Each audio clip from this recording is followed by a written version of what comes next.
need to help her. All right, I'm ready whenever you're set. Okay.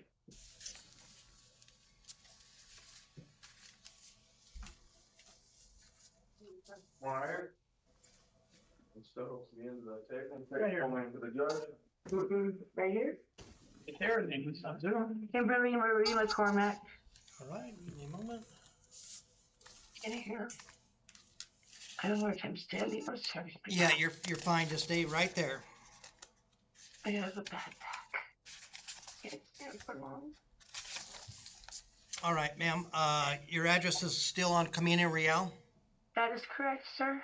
and your email is kmmack1968 Gmail. KMMACK1968. Yes, at Gmail. Do you have a phone number? Yes, I do. 928-542-9458. Thank you. The state's alleging 3 charges against you. All of them are felony allegations. The first one is dangerous drug possession or use. The second is drug paraphernalia possession or use. And the third charge is dangerous drug transportation for sale. On those charges, you have the right to remain silent, right to counsel, and right to trial. I've scheduled you for a preliminary hearing on the 15th of December at 4:00 p.m. Okay. The preliminary hearing is to determine if there's probable cause to charge you with those felonies, not convict you. If probable cause is found, your case will bind over to the Gila County Superior Court. If there's no probable cause, one or all of those charges could be dismissed. Okay. Your release conditions are as follows. Obey all orders of the court. Do not commit any crimes. Notify the court immediately if you have a change of address. Do not leave the state of Arizona without permission of the court. Do not possess or consume any alcohol or drugs without a valid prescription, and do not possess any firearms. Do you understand that? I understand. Okay, I'm placing a $1,000 bond hold on you so you remain in custody unless you post bond. Being that you're held in custody on a bond, you have the right to a court-appointed attorney at little or no cost to you if you qualify for it. So if you wish to exercise that right, then I'm going to give you a financial questionnaire. Please complete that, and if you qualify, the attorney will be assigned to you when the complaint files. Am I getting bonded? Why don't I have a bond on me? I'm not a criminal. I'm not, this is not, I have a dog in a pound right now. I got a job, and I have got a van I need to get out of impound. I've got Yeah, and the reason why, to answer your questions instead of carrying on with all of that, right, is because every allegation that's alleged against you is a felony, and okay, that's why. Okay, All right. I work. I have a fifth wheel trailer. I have a tenant that rented from me.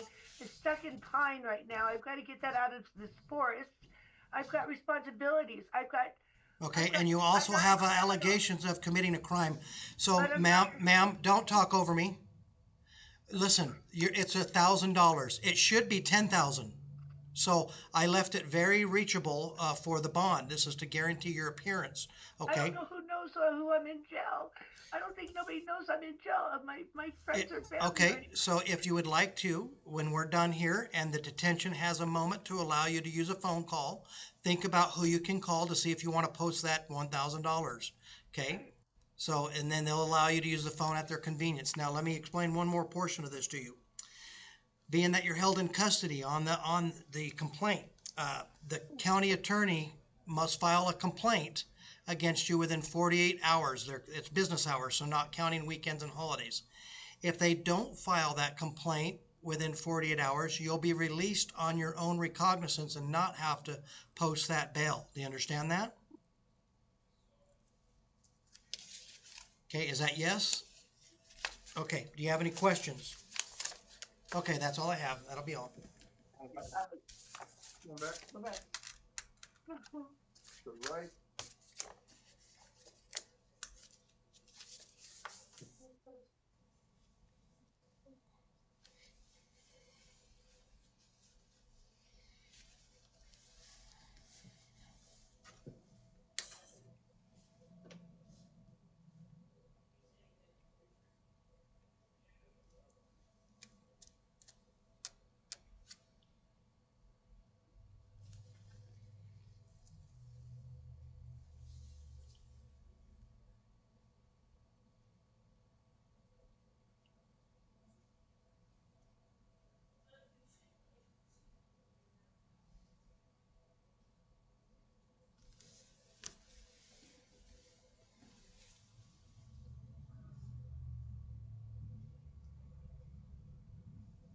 Hey, Sergeant Daly,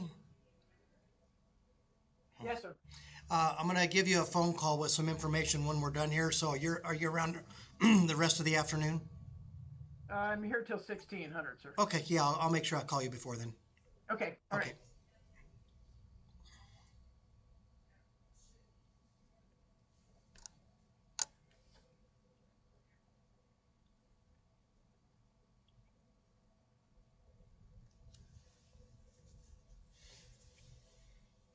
Okay, we're gonna pull up the male next. Okay. Since I have to keep those two females away from each other. Okay, So, yeah, sounds good. all right.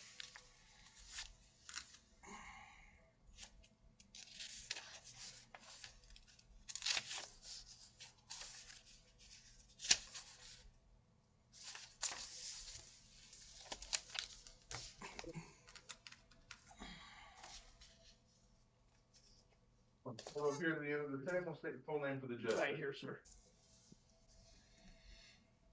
Hello, sir, can you state your name, please? David Warren Montgomery. Thank you. You still on Mountain View Road? Yeah, technically. Okay. Is that a good mailing address at minimum? Absolutely not.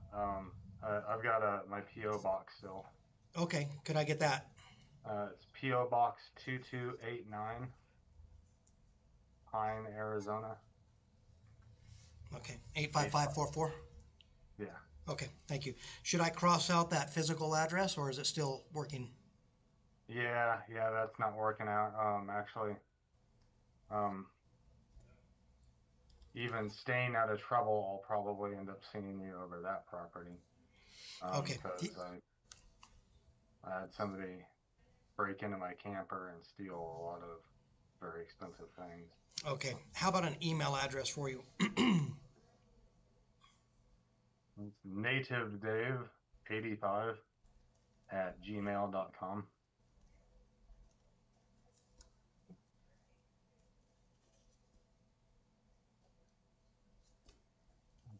I get out early enough, I can still make it to my doctor's appointment. And do you use that email?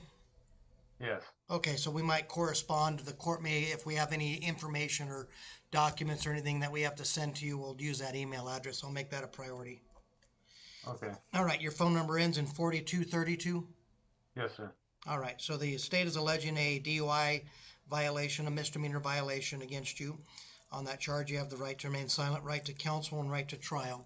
I've scheduled you for an arraignment on December 31st at 9 o'clock a.m. I know that this is the second one that's recently. We still have the other one, so I'll try to combine those. Make sure you appear on the first one, and we'll try to put this case with it, but I just can't look at that at this moment because I don't know what the calendar space is. But if it's possible, we might have you appear on both of them on the earlier date. Okay.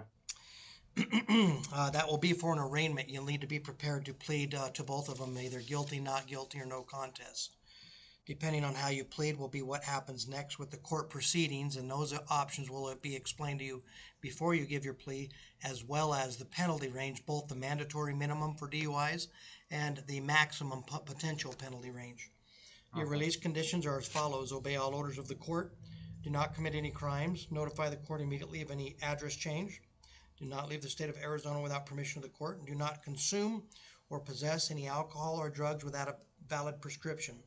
I'm going to do one of two things with you, sir. Since you've had that other prior DUI allegation and now this one, is I'm going to either hold you on a $1,000 bond, or I'm going to release you to the Community Bridges Treatment Center or Mogollon Treatment Center. If you're willing to go to either one of those two, then I can have you released to their custody to restart receiving treatment for the alcohol, since you have 2 DUI violations. Okay? Or if not, you'll remain in custody on $1,000. Do you understand that? I think so. I don't have any money. Okay. What do the treatment centers cost? Well, you'll have to discuss that with them, but if you're on Access Insurance, that may cover some of it. You'll just discuss that with the treatment. They might be able to set up some type of payment plan. What happens, sir, is it starts out with an assessment. They'll ask you questions. I would encourage you to be completely honest with them, because the idea here is to treat any issues that may be present. When there's 2 DUIs in a very short span, the court looks at as an issue. Okay. you're not guilty of this, that it's not convicting you of it, it's preventing you from reoffending. So that's what the purpose of my mandate is, of either you go to treatment or you're held in custody on a bond because you've repeated the offense on the same allegation. So to answer your question, I don't know what the money looks like or what it is, but I would encourage you, if you decide to take the treatment portion of it, is to ask them and talk to them about that, and if you have access, see if their programs take the insurance program. All right. Is that what you're selecting to do? Is to be evaluated by one of the two organizations? Yeah, I think that's probably gonna be my best bet because I've got a lot of really important medical appointments coming up. Okay. All right. So what will happen is when we're done here, the detention staff will either contact Community Bridges or Mogollon Treatment Center, and they'll come down and pick you up and evaluate you and do a screening process, and then you need to comply with what their recommendations are. Okay. Any questions on any of that? I don't think so. Okay. All right. And that's all I have for you. Otherwise, we'll see you on your arraignment date. We'll either try to do both cases on that earlier date or on this 12/31, and I'll get you copies of this. Okay. Come on back. Thank you, sir. You betcha.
This way, Vance. Stand right here. Hi there. Can you state your name, please? Susan Vance, All right. Do you have a middle name? Marie, Thank you. And you still reside on McLean Road? yes, Okay. Do you have an email address? DustyDawn2024@gmail.com. Was that Dusty Times? Dusty Dawn, Oh, Dusty Dawn. yeah. And Dusty is spelled how? DUSTY Okay. and DAWN. And then what was the rest of it? 2024@gmail.com. Thank you. Mm-hmm. And your phone number ends in 8728? I don't have a phone, sir. Okay, so that number is no longer operational. Right. All right. I was going to get a phone. Okay, the state is alleging 3 allegations against you. All of them are felony allegations. The first one is dangerous drug possession or use. The second one is drug paraphernalia possession or use. And the final one is dangerous drug transport for sale. On those charges, you have the right to remain silent, right to counsel, and right to trial. I've scheduled you for a preliminary hearing on the 15th of December at 4:00 p.m. The preliminary hearing is to determine if there is probable cause to charge you with those crimes, not convict you, but to charge you. If probable cause is found, then your case will bind over to the Gila County Superior Court. If probable cause is not found, then one or all of those charges could dismiss. There is the possibility that the case will go in front of a grand jury. If that is the case, you'll be notified by mail that you do not need to appear at the court date. But since we don't know that as of now, you're ordered to be in court on that date and time unless you receive notification not to be. Your release conditions are as follows: obey all orders of the court, do not commit any crimes, Notify the court immediately of any change of address. Do not leave the state of Arizona without permission of the court. Do not possess or consume any alcohol or drugs without a valid prescription, and do not possess any firearms, since these are felony allegations. You're not to possess firearms, and if you're convicted, you could become a prohibited possessor. I'm placing a $1,000 bond hold on you, being that you're held in custody on a bond. You have the right to a court-appointed attorney at little or no cost. If you wish to exercise that right, I'm going to send you a financial statement where you have to complete it, and if you financially qualify for one will be appointed for you at little or no cost when a complaint files against you. Do you understand that? Yes. All right. Also, what happens when you're in custody on a felony is the prosecutor must file a complaint that I mentioned within 48 hours of the date and time of this hearing. It does not count weekends and holidays. So we're coming up on a weekend, so that time doesn't count. So if they don't have a complaint drafted on Tuesday at this time, you'll be released on your own recognizance without having to post bail, okay? Okay. They do have the ability to file the charge up to 7 years from the date of your arrest if they choose to. And so know that if it's not filed in 48 hours, it's not gone for good. It's just gone for now. All Okay. right. Do you have any questions about anything that I've discussed with you? Not that I can think of, sir. Okay, that's all I have. Thank you. Thank you. But And who do I send these to? You can send it to me, Judge. Okay, sounds good. All right, thank you. You bet. Bye.